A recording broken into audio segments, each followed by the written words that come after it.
नित्यानन्दकरे वराभयकरे सौन्दर्यरत्नाकरे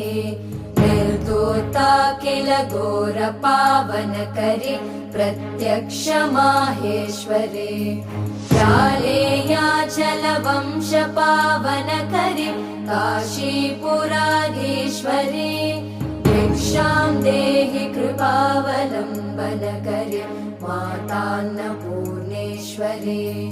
नानारत्नविचित्रभूषणकरे हेमाम्बराडम्बरे मुक्ताहारविलम्बमानविलस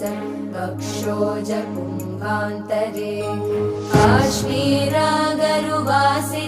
रुचिकरे काशीपुराधीश्वरे भिक्षां देहि कृपावलम्बनकरे